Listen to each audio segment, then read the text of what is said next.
So hey guys, welcome to another Warframe video, and today I want to go over all the builds that I use on my Amprex. The Amprex is definitely not the best weapon in the game. It is very ammo hungry, the range on the beam is fairly short, and it comes with 0 polarity, so it requires a lot of format to get going. But even with all that said, it's still one of my favorite weapons in the game because it's incredibly versatile and can be built in many different ways. Personally, I prefer hybrid builds for the Amprex, where you go for status and crit at the same time. That way I get both damage and utility. But because the Amprex can do red crits with just point strike, it is great for crit builds as well. So for the Amprex, I'm using a 6 forma setup where I've added 6 Vs. It says 7 because I used to have a dash in there for primed ammo mutation, but I've changed it to a V after the vacuum within update. Now all the builds that I use for my Amprex share the 5 following mods. Serration for more damage, Split Chamber for multi-shot, Heavy Caliber for even more damage, and the lowered accuracy doesn't affect the Amprex at all, so don't worry about that, Point Strike for critical chance, and Vital Sense for critical damage. The setup you're watching right now is the Crit Overkill build, where you're just gonna use one 90% Elemental to combine with the electricity damage to create the appropriate Elemental combo for the faction you want to fight. Then it has Argent Scope, where if you hit a headshot and you're aiming down sights, you're gonna get a lot of crit chance,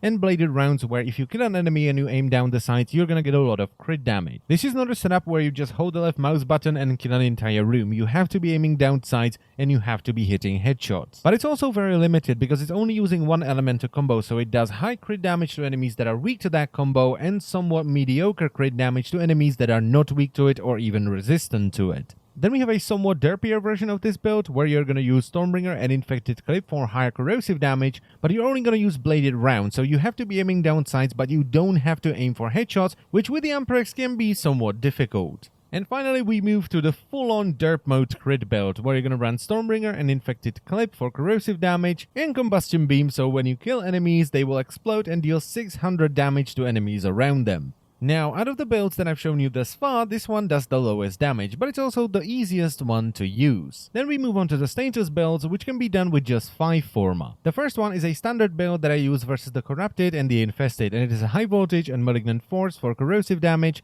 and thermite rounds for heat damage. Now, on top of doing great damage with this setup, you're also going to strip away the enemy armor with corrosive damage, and it's going to provide some light crowd control with heat damage. Now, if you're not so concerned about damage and you would rather have more crowd control, you can run thermite rounds and Rime Rounds for blast damage, and then Malignant Force, which is going to combine with the electricity damage from the Amprex for corrosive damage. Then I have the Corpus setup, which is one of my favorites, and this one is running Malignant Force and Thermite Rounds for gas damage, and Rime Rounds, which is going to combine with the electricity from Amprex to create magnetic damage. And I'm running gas instead of Toxin because of the way Amprex works, because as your lightning is chaining between the enemies, multiple gas clouds will start popping up and it will stack a lot of Toxin procs on all the enemies. And finally, there is the Grenier setup with Rime Rounds and Malignant Force, which create viral damage, and Thermite Rounds, which is once again going to combine with the electricity damage from the Amprex to create radiation damage. And this one is once again really good because you simply run into a room, press the left mouse button, all the enemies will be confused from radiation, and they will be at half health because of viral damage. So there you have it, folks, all 7 setups that I like to use on my Amprex, and this is why I love it so much. It's really versatile, it's fun to use, and it looks awesome as well. I mean, you're just a mad scientist running around with a lightning gun that sprays lightning absolutely everywhere.